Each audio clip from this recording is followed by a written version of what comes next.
let's talk more about that pass for the lead. How long were you sitting back there kind of sizing it up and analyzing when and where to make that pass, or was it not that deep? No, yeah, it's a patience thing for sure. I tried to make a little push there in the middle and endoed that 3 on.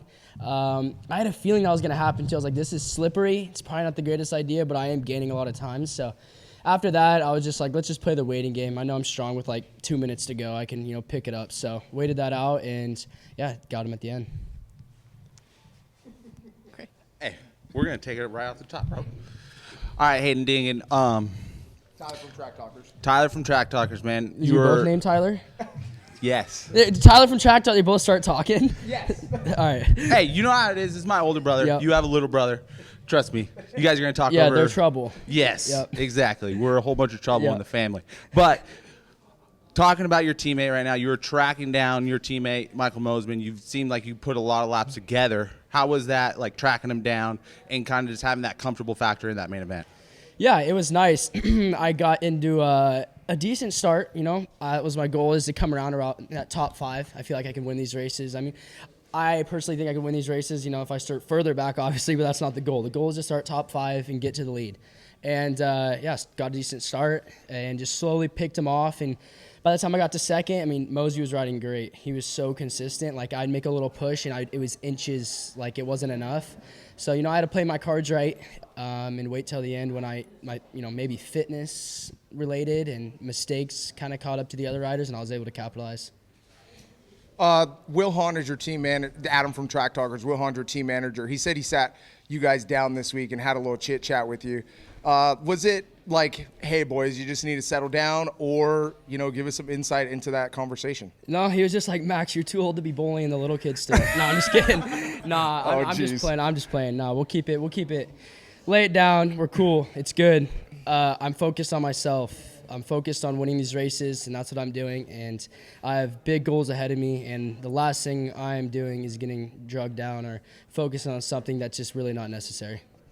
Adam from Track Talkers once again. So we've seen you come out, even in press day, I feel like you had a different mentality, and you were just more aggressive, and I feel like you had more of a focus coming into the weekend. Can you talk about that?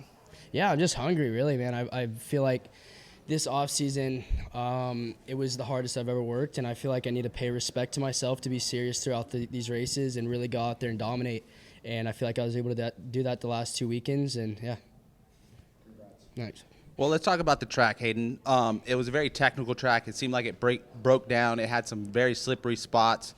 How was it feeling like the triple after that finish on the outside and then the triple after the whoop sections? Because it seemed like those were like the really key points of the track where you need to nail and be perfect. Yeah, totally. I think this is one of the most technical tracks I've ridden so far this season. There was like like a lot of moisture super deep. Like it was everlasting. Like those ruts just kept getting bigger and bigger and bigger.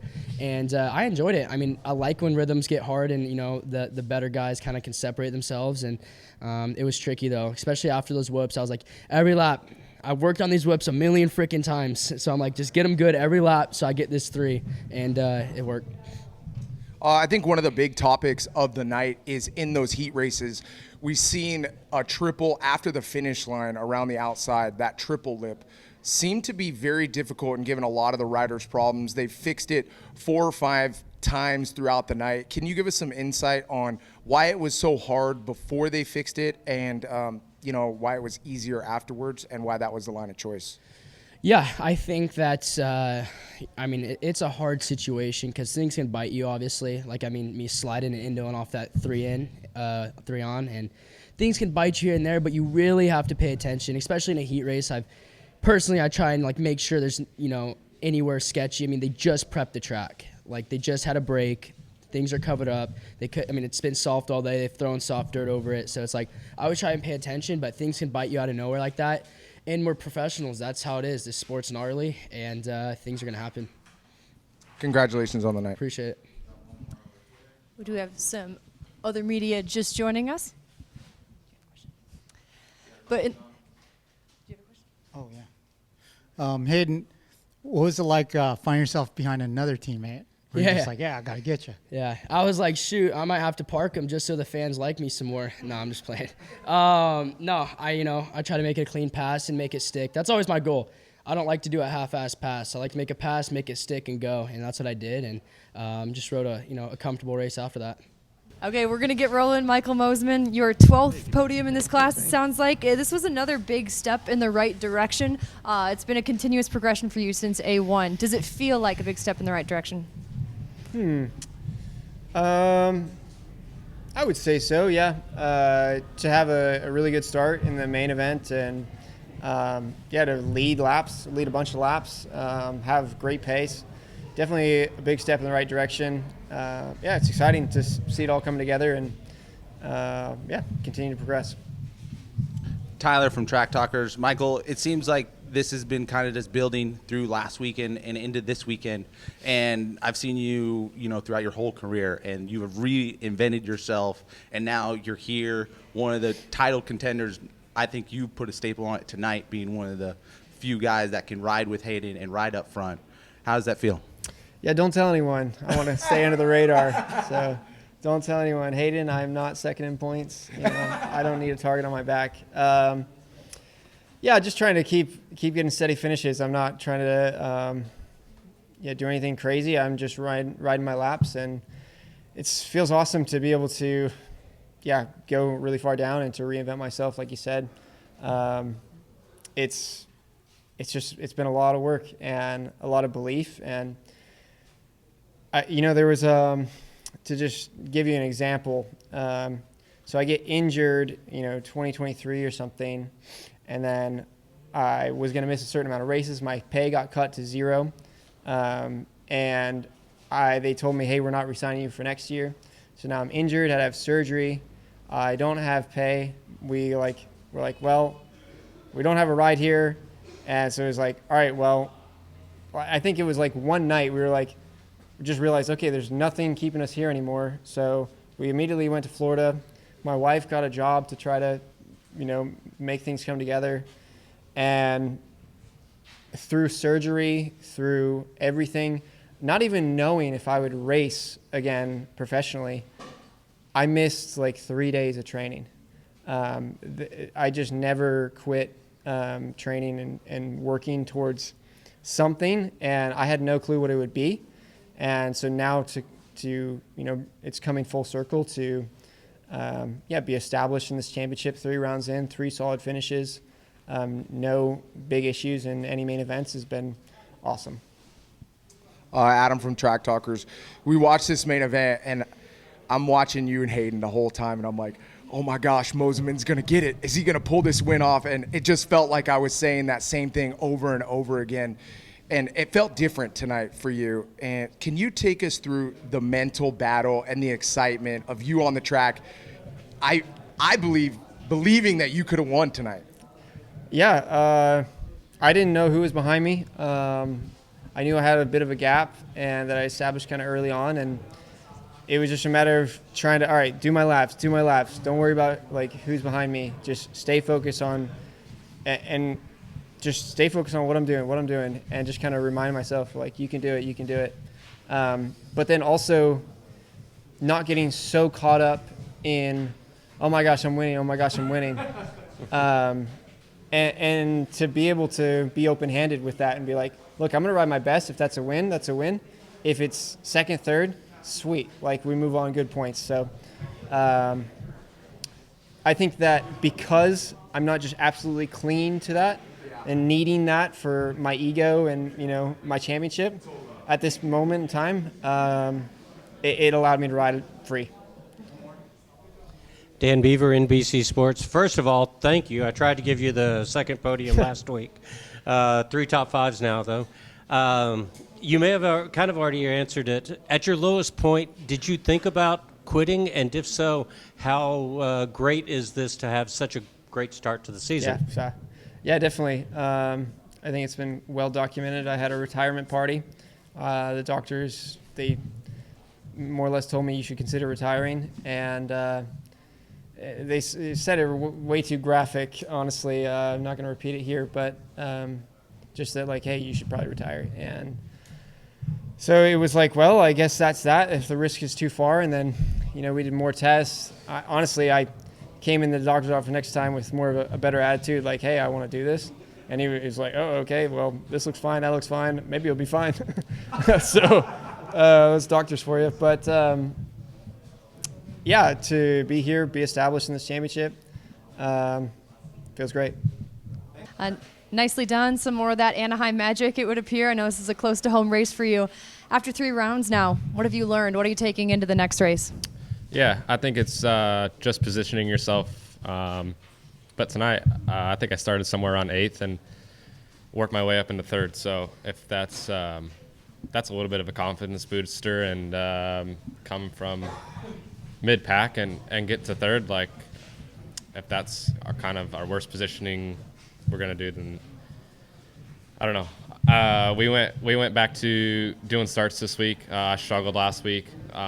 It wasn't something big that we needed to work on, but it's just little stuff, and positioning myself better before I even take off, and it paid off today. Adam from Track Talkers, Ryder D. You pretty much nailed it on the head. What I saw tonight was a different rider that went from the back to the front. At the first round, that was fantastic, but I definitely seen that you lacked a little bit of speed. And as a racer, man, it's so hard to come back and get the confidence back from not having that speed. But tonight, you really showed me that you could move forward. What was the big change, and is that something that's going to continue? I think a little bit fired up from last week. But when you start up front compared to starting in the back, and I feel like you really have a different pace. When you're going through guys, you find some different lines, and you can push a lot harder coming from the rear of the field. So, yeah, just found a groove and got into that, and found some good lines while passing guys. And when you're out front like that, and that was my first time winning a Supercross race, you kind of freeze up a little bit. So, yeah, big confidence booster just coming from mid-pack and finishing 3rd. Hey, Ryder, Ryan with Cycle News. I feel like that whole second half of the race you were battling with Cameron. Can you take us through that from your point of view, and then that pass for 3rd? Yeah, I knew if I could be there late in the race, I could get him, and I would nail the 3-3 after the whoops each lap. So I knew if I could get close there, I could maybe make a pass. So my plan was to wear him down and then to get him with a few laps to go, and that's exactly what I did. Scott Yarjamoto now. Were you searching for an area to pass, or did you feel like you had it after the whoops there? No, I really didn't have anywhere that I was going to get him. He kept going really wide in the corners and cutting down, and I was doing the opposite. So I never really had an inside pass on him. And if I tried, it would have been, I think, a little bit dirty. So, yeah, never really had a spot. I was just waiting for a big mistake, and I finally got one. I knew once I got him, I had to put a good lap down, and I did, and yeah, pulled it in from there. Last one. Josh here from Motocross Action. Congratulations, Ryder. Watched you your whole career, and when we say career, we're going all the way back to when you were just a kid on Cobra 50s. For you, you've gone through a lot of adversity. You've talked about it already, but we're 3 rounds into the season. You got 2 podiums. How good does that feel? It feels great. That was my goal this off season, and it's kind of what I work for. If I can put myself in a good position and fight with the boys, that's really all I ask for, and that's where I put myself these 2 Anaheims. Last weekend wasn't so great, and but yeah, as long as I can put myself in a good position and fight and be there, it's really all I ask for. Again tonight, this was a beautiful performance. It seemed like this one might have been, dare I say, maybe even more intense than last week. How would you describe it? It was cool. I think definitely an intense one. The track, a lot of the corners didn't break down as fast as I thought they would, or maybe what we all thought watching it during the day, how it was like really ruddy and stuff. So, no, it was a good day. I'm happy. Battle with Eli was really cool. Felt like when we were going into the whoops, when he was on the inside, and I was like, kind of just Hail Mary last start, throw it and see, kind of thread the needle, and it worked out. But yeah, it was a cool race. I was just little bit by little bit reeling Chase in towards the end, and lap riders on the last few laps. There was like, I had my set line on the track where I knew I was fast, and it was, probably all over the shop, not the conventional line choice, but it was working for me. And yeah, some of the lappers just got in the way, and I wasn't able to get around them on some one-line sections. Adam from Track Talkers for Hunter. You talked about that pass where you barely threaded the needle, but what I was really focused on was you kind of taking Eli high in that next corner. One of the big things that just really clicked for me was almost like a timeout in basketball where you just changed the rhythm of the game. It seemed like Eli was going to move forward after that and maybe possibly go for the win, but it just seemed like you put an absolute stop to it and it changed everything. Was that a lot of your intent? Was that something I have to stop Tomac now, or are we just trying to move forward? Just trying to move forward, man. I was, behind, Chase and Jason, and I knew the first 10 minutes of these races is always such just a super intense high pace. So just trying to stay in the hunt. I know I have the legs to go the distance, so just trying to give myself the best shot to stay in it in the beginning and just move forward, honestly. It was pretty cool. I hear the crowd when me and Eli were going back and forth, and it was cool. And then when he went on the inside and then in the whoops, I sucked my belly in to try and get up the left-hand side, and then we both ended up going after the finish line into that outside. So it's been some really good racing, honestly, and I can only imagine from a fan standpoint of view, it's been fun. Josh here, Motocross Action, side-by-side action. That was so cool to see you and Eli. One thing I wanted to point out was this triple onto the table here. Did you get a little whiplash one time? And then beyond that, battling side by side with Eli and then getting by him and beating him, how good does that feel after finishing second to him last weekend? And then grade your season so far. 4-2-2, not bad start. Yeah, it's been my best start to the season for Supercross, which is cool. That's what I wanted to do. And we still got so many races to go. But yeah, the one lap, I can't quite remember what happened, but I think the front wheel was washing on the rod and it kind of grabbed and hit me on the helmet on one of the laps. But I mean, there's so much stuff that happens in a main event that is well outside your comfort zone, but you just somehow got to do it. That's what I think the biggest difference is. Yeah, but grading the season so far, really good. Yeah, I'm happy with it. Normally when we leave California, it's get me back home, so I can start building and progress again, and I think we're in a good spot this year. Congrats. Thanks. Mike Lindsay from BioMX. Hunter, once you were able to make the move on Eli, simply looking at the gap to Chase and how the next couple laps played out in your mind, did you think the opportunity was real, or did you realize early into that getting to the win was potentially not possible? No, I believed I could get there. I knew I had some good lines and was feeling good, and I was just trying to up the intensity towards the closing stages. I'd looked up and there was 6 minutes left, and I was like, all right, let's empty the tank, and I was just inching close. I would have loved to have seen how the last two laps unfolded had I not had the kind of traffic with the two lap riders. But yeah, honestly, the second lap, the first lap where I come through kind of killed the chances a little bit. I think had I gotten just that smidge close to that lap as I was each lap prior to that, I would have been interested to see how it unfolded. Scott Yarjo, Moto Now. You mentioned yesterday that you're still working to get the bike kind of exactly how you want it. After tonight, how does it feel? Is there still room for improvement? Yeah, my biggest goal is just being able to show up on race day and every session on the track, not have to change anything and just be comfortable on it and consistent. I'm not looking for the perfect motorcycle, but just a consistent one. Okay, Eli Tomac, it seemed like constantly if you weren't defending amidst a battle, you were chasing, but still in a battle. What ultimately are you taking away from this round? It was just I felt like I was in offense and defense mode the whole time, so it was very busy. I was happy to defend a podium spot, but also a couple of things I think back to maybe I could have done differently to try to stay in front of Hunter, but that's all shoulda, coulda, woulda at this point. I mean, one time on the sweeper before the mechanics, and there we were both side by side, and I probably should have went for the triple, but I ended up rolling out of the throttle there and letting him triple back by me. So that was probably the most frustrating part for me, was when he was able to really finish that pass on me there. So, but otherwise had a lot of heat from Webb there. Changed up some lines and then got a gap from him. But the race had just a little bit of everything.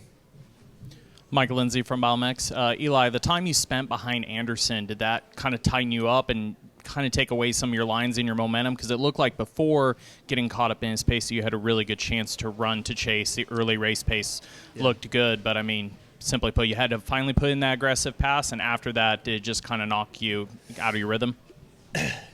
Yeah, honestly, for some reason, I lost a little bit of touch then, and was Hunter already in front of him I don't totally remember, but they kind of got away then, and then like they were a couple seconds up, and then I just kind of wasn't able to get back to him. So plus then I was getting heavy heat from Webb, so it was a tough spot to be in. Last one for you with Jason with the lines. Just kind of taking away and cutting down. So you're like you finally had to get a little aggressive with them. Was there nowhere where you felt like you really had big enough advantage to just get the move done? No, he wasn't riding like too defensive or anything. I basically just went in there and just did a full block pass, in my opinion. Just went in there and really finished the pass. And I was that goes back to the whoop thing with Hunter and the triple is I didn't commit and finish the move, right? So I guess at that point maybe there was some frustration there, and then I was like, okay, I'm gonna go all the way to the edge of the track. Scott Yarjo, Moto Now.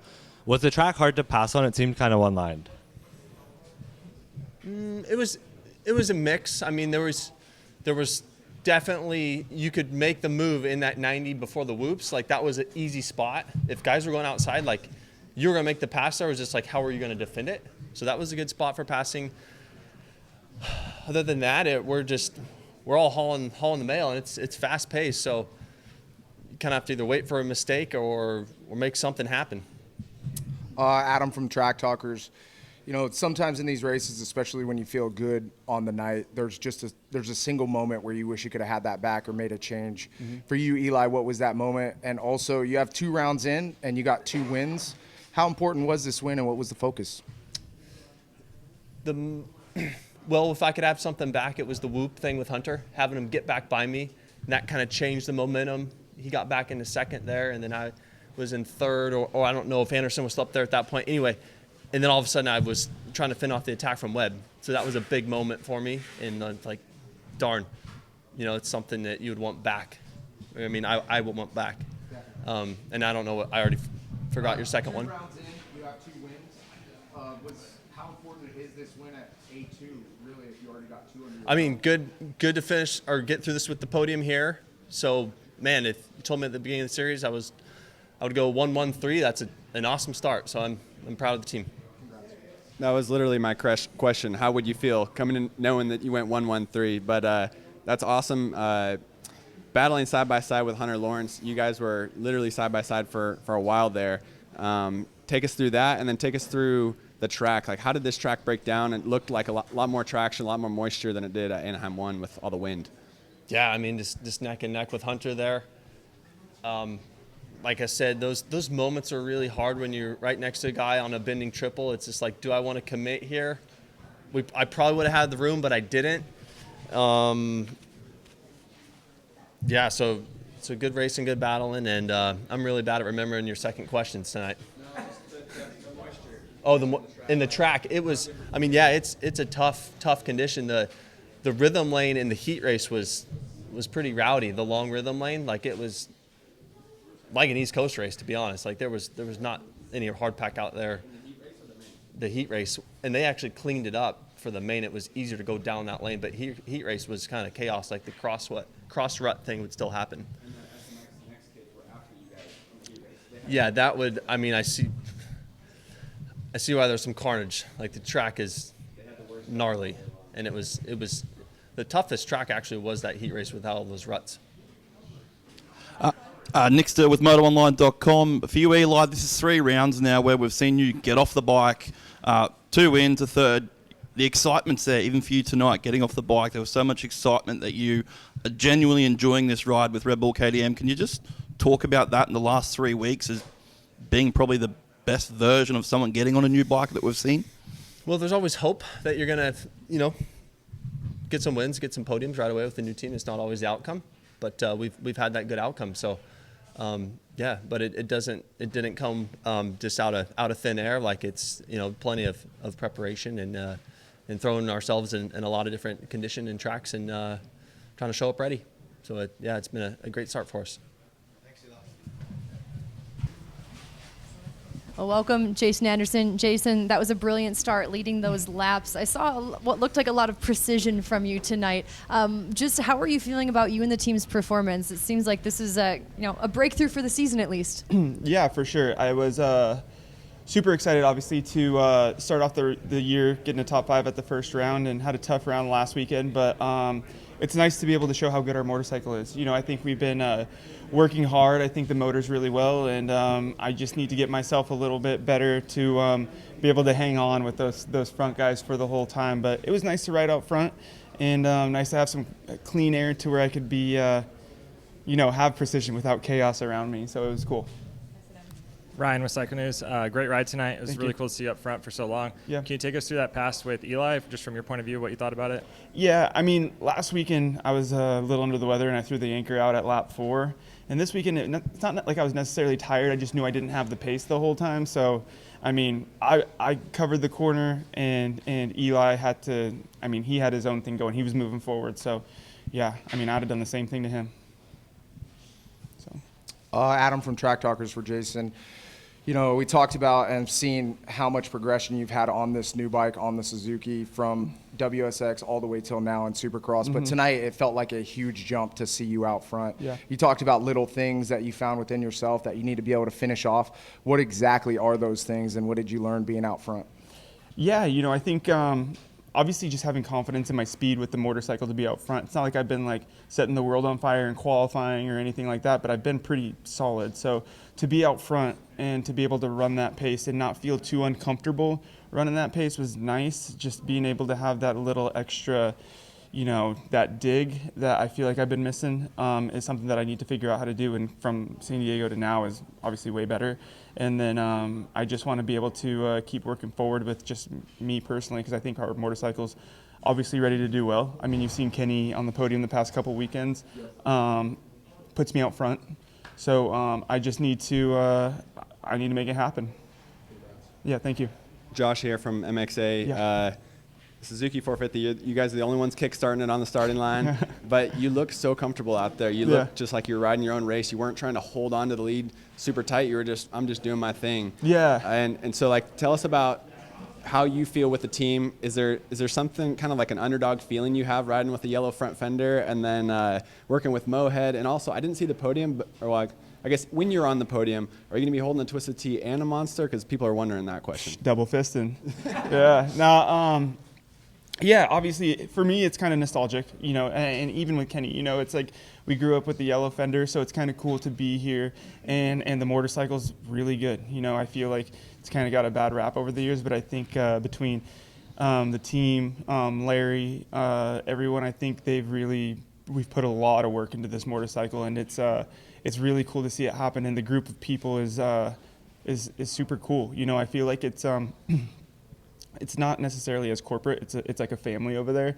which is something that I feel like I had in the past. With my being on Husky with Bobby Hewitt back in the day, it feels really, really similar. And then obviously our motor guy, Jamie, he was the one who built my motors back then, with the Suzuki team. So yeah, it does feel maybe a little underdog, but when I ride my motorcycle, I'm like, this thing's ready to rip, so I'm not tripping on the motorcycle as being underdog. But I think from the outside looking in, everyone is stoked to see Suzuki in the top 5, but at the same time it's like people are a little bit surprised, it feels like, because you keep getting those comments, but it's going to get normal here soon, I feel.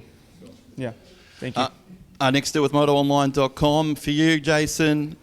Are you trending towards being the best version that you've been in a long time? How would you rank where you are right now compared to the recent years and just the whole program with having fun, being on the bike? How is it personally for you?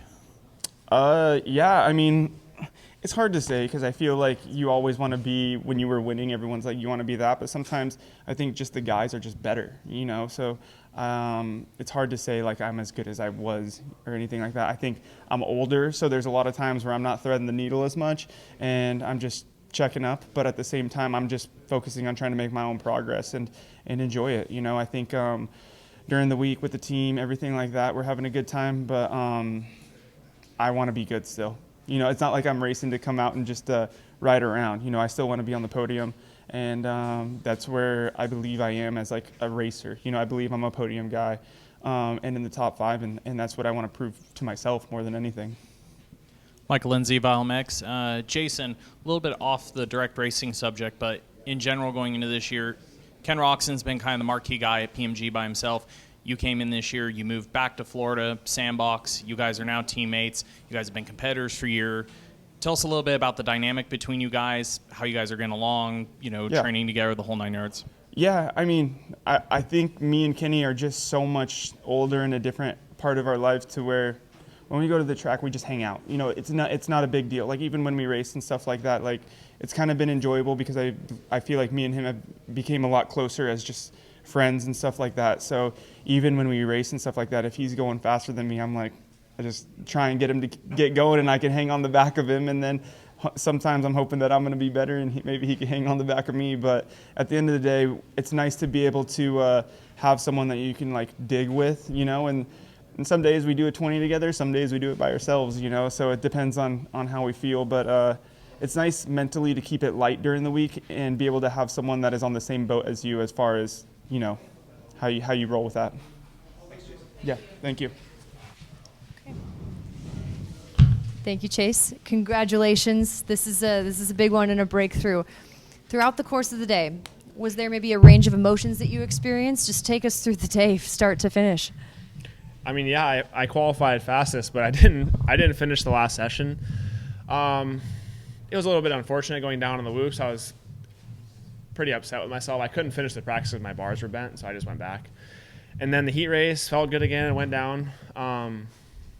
I was just like, this can't be happening. I feel like I've been kind of fighting an uphill battle a little bit honestly, since SMX. So this one feels good to kind of finally break through. And yeah, it feels like I haven't won in a very long time, and it feels good to get the first one for the team. They've been working their butts off. Made some really good changes with the bike. I kind of just told them after the heat race that we got to make some changes, and I don't really know what to do. And my turning and my whoops were way better for the main event, so it was good, and it's nice to finally win one. Adam from Track Talkers. I think I speak for everybody in the motocross industry when I say, yeah. We pulled this off. Can you talk about the relief this win gives you? Also, talk about the mentality just from press day, because you looked like you were ready to win from Friday. I had a really good day of riding on Wednesday. The team, again, crushed it this week with testing, and I had finally like a feeling on the bike that I've been looking for a while, since I got on it. And I finally felt freed up. Like, I kind of put the bike where I wanted, and even from press day, like I just felt normal again, and I felt like I could ride how I wanted. And yeah, it bled over into today. Obviously, my speed was good. Maybe it was overriding. Just I wanted to win so bad that I was overriding it a bit. And honestly, for the main event, I just told myself I'm going to go out there and ride it, not 80%, but I was going to go out there and ride a good pace and get into a flow and see what happens. And I knew my speed was good enough to be able to ride not at 100% and still win. So it was good. Track was tricky, very rutted, and like it was crazy. I felt like I was at Detroit, or not Indy, but like some East Coast race where it was super soft in the transitions, and the turns were obviously a little more hard packed, but it was a tricky track. And when I got out front, just kind of logged my laps, read the pit board, and just rode her in. Thanks, bro. Jace, Josh Mosman from Motocross Action. Eli just did it earlier. Now you just did it. You kind of answered my question before I ask it, but I'll ask it again. I mean, you look so incredibly fast in the heat race, passing in the lead. Same thing in the main. You just blew past everyone, and you were there so quickly. But then you had a long main event after that where you just managed to lead over a couple seconds, not a 10-second, not a 15-second, which it looked like you could have easily done. So how hard was it to hold yourself back? Was it monotonous out there? Like, how hard is it to stay focused if you're riding that 80% like you just mentioned? And sick gear, can you tell us a little bit about that too?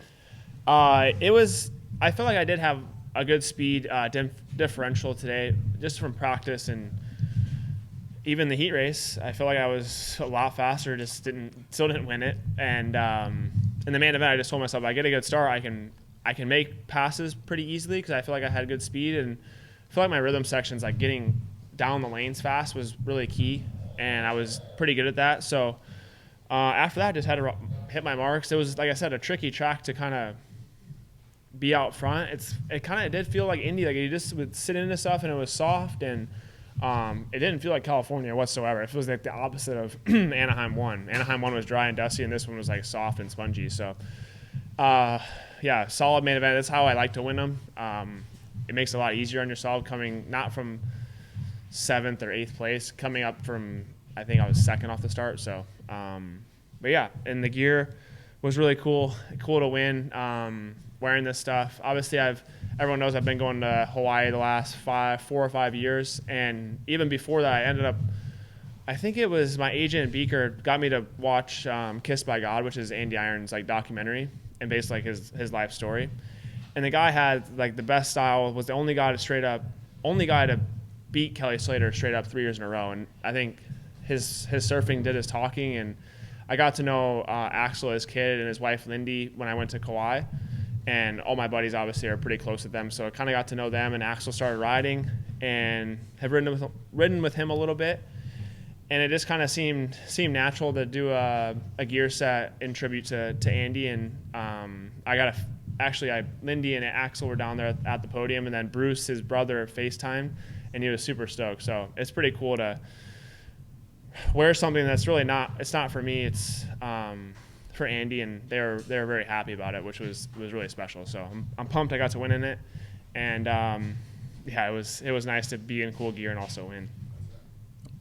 Mike Lindsay from Vital MX. Chase, any factory team has quite a bit of staff, but everybody's very close, particularly with one person that's their mechanic. Rango's new for you this year. I watched you two have quite an emotional moment. You've been pretty vocal lately about putting him through the ringer. Again, your guys' working relationship's new. Can you touch a little bit about what you've put him through lately and just kind of that emotional release at the end of the race? Yeah, Rango, he's I've known him since I rode at James's when I was like 2020 through like 2022. And he was Malcolm's mechanic, obviously. So I got to know him there. And then when I came here, I was pretty comfortable, obviously, right off the bat. And we did a lot of testing, a lot of switching parts, suspension. Like he was working his butt off, and didn't have my race bike because they tested. I think it was a week before Anaheim in Florida, and like that was the final test. So he had to build the race bike basically a week before the race, and then I didn't even ride it. Brock Tickle broke it in for me. So it was pretty last second, and it was cool to see how emotional he was after the race and how much it means to him. It's pretty cool. It gave me chills and almost made me tear up because obviously winning is awesome, but when it means that much to somebody, and obviously it means a lot to me and also the team, it makes it that much sweeter. So it's good to have Cowie on top again. I want to keep them there. They deserve it, and they're a really hard-working team. So it's cool to finally get up here and plan to stay up here. Thanks, Jason. Yeah. Thanks, guys. It's been a few minutes, maybe an hour past race time. How has this race win continued to sink in? Does it still feel like you're on cloud 9? Yeah, a bit. I went back, celebrated with the family. I got my grandparents over from Australia, so it's been good. I'm enjoying it for sure. Caden, Adam from Track Talkers. This track had to be one of the gnarliest tracks you've ever ridden tonight. Can you take us through what you learned from this SMX Next program and what the track gave you that you're going to carry on to your professional career? Yeah, for sure. The track was really hard. Probably the hardest Supercross track I've ever ridden in my life. The biggest thing I took away from today is going into each session with a plan. I feel like I went out there the first 2 sessions without a plan, and it all kind of went to shit. So we'll definitely take notes and keep it going for next week. Thank you. Next deal with Moto Online, Caden, for you, that restart, that's got to be pretty daunting to a lot of the guys on the gate there to see a big crash like that, down for quite some time. Just take us through that moment. It's new to you guys to be doing this in front of a crowd like that, especially you. Just take us through that, composing yourself and getting ready to drop the gate again, which worked out a lot better for you the second time. Yeah, definitely. The second gate drop was a bit of a blessing in disguise. The first one, I thought I had a good start and looked up and Dudney was 4 bike lengths ahead already. So I was caught off guard, and obviously it's never good to see your fellow riders go down. But I feel like sitting on the gate for that long, looking up in the stands, you're like, damn, there's a lot of people out here. I was like trying to just focus on what I need to do and the job ahead. Ryan with Cycle News. Did you say this is your first Supercross under the lights? Correct. Yes, this is my first Supercross race in America. Yeah. How's it like to be here just as a fan and then a racer and then go out and win? What's that feeling like? It's daunting. I mean, walking out to the stadium and looking how many people there are around, like, I've never experienced that in my life. And for you, Caden, as well, you know, leaving Australia, coming over here with Star, there's been a lot of injuries, there's been this, there's been that. Is this the first bit of success that you've been able to take and go, you know what, this is worth it, we're getting there, this is happening? Like, is tonight the night you're like, yep, this is it? For sure. I mean, this is my first successful off-season with the team. Last year got interrupted with injuries, and I feel like we made a lot of right step in the right direction this season, and today I really put it all out there, and it's showing the hard work's paying off for sure. I know that you racers, you're not able to celebrate for long because it's back to business. I know you probably have a busy week ahead of you, but how do you plan to celebrate tonight, if at all? To be honest, I got to catch a flight at 8:30 in the morning, so there won't be much celebration going on. Okay, you're winning 450 team manager tonight, Dan Fahey. Dan, congratulations to you and the team. I want to know about what you had to exercise today of your leadership skills, and specifically with Chase Sexton. What were your conversations with him leading up to tonight's main event? Do the best you can. I mean, to be honest, we have a pretty substantial team of guys, and they take care of a lot of it. Theo Lockwood takes care of a lot of the minute-to-minute things. And as Chase alluded to in his interview, you know, they did a lot of work to get ready for this event, and they did a lot of work today. So, and they made the right decisions, which is pretty cool. What you spoke yesterday at the team managers media scrum. You talked a little bit about Garrett Marchbanks, but now that the night's all said and done, what did you witness from him today that excites you for the next round? He did what he can do all week long. You know, we kept telling him after Anaheim, just ride your dirt bike, and he did that. He rode his bike like he does during the week, and now we can go to the next race and build on that. So I think that is really cool. Great.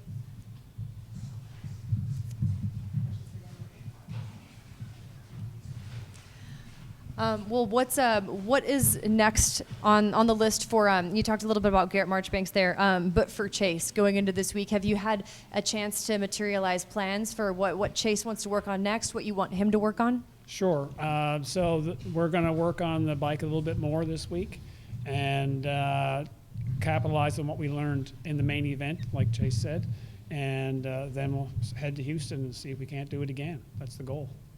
You know, we heard from Chase of what that win means to him, and obviously with his crew below him. As for you, take us through that. You know, bringing another rider onto the team, getting a win so early into the season. That's got to be a, I'm not going to say a breath of fresh air, but it's a relief, kind of, right? It's a really nice treat. You know, you work so hard to do this, and to succeed at it is just what it is. It's a treat, you know, and.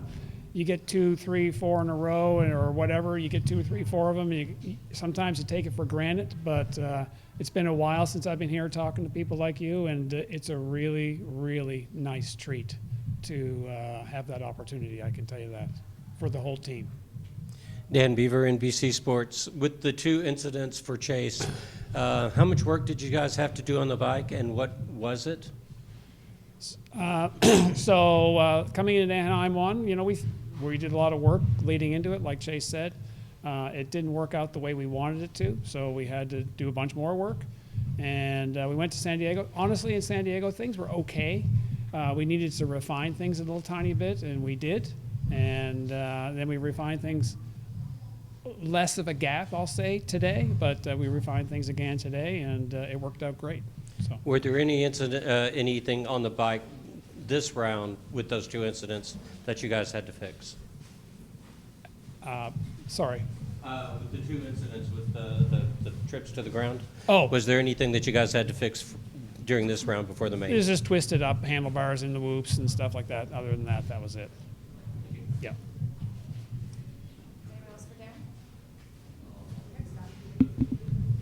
Scott Yaramoto now. So you mentioned that you're still.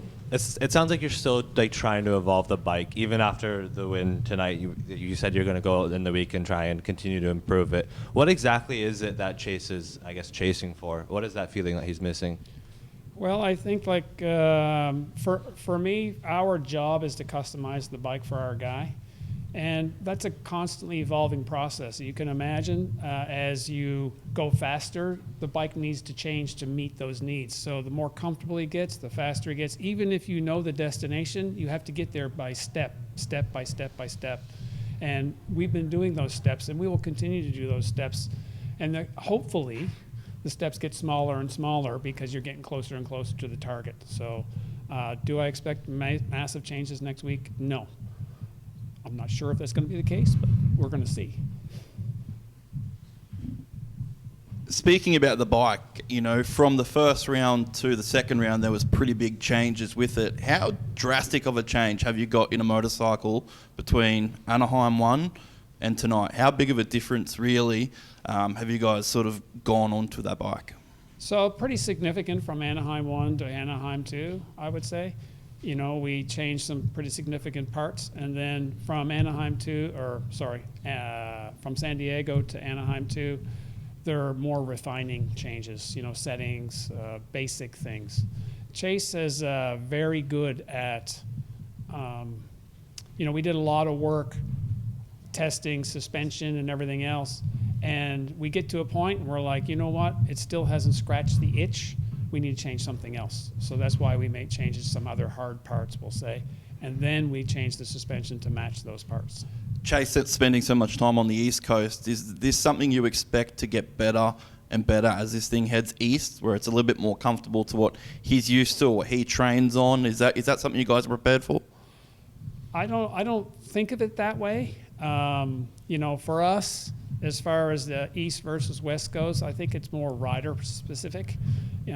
For example, someone like Eli, you know, he's a West Coast guy, but he does fine on the East Coast as well. So I think that for us, we just got to get the bike comfy for our guy, whoever the guy is, Garrett or Chase, and then they can ride it in the different conditions. So that's our goal. And we talk so much about the athletes on your team, but it's more than just them. It's all the men and women that you guys employ on the crew. Just what does a win like this mean for their morale? This tonight breaks a winless streak from 53 rounds, the last one dating back to round 17, 2022. So I don't know how much you've had time to communicate with your team, but what could this do for morale? Well, it's wonderful, of course. You know, it's a great opportunity. Like, you know, we have a very I'll say seasoned team that has been there before, but you can't take these for granted. It's really hard. This is a very, very difficult series, very strong competitors, and to be able to win a race is an outstanding accomplishment for our team, and I think it's for us, we're going to take it and enjoy it and then go to work. Congratulations again. Thank you, Dan. Okay.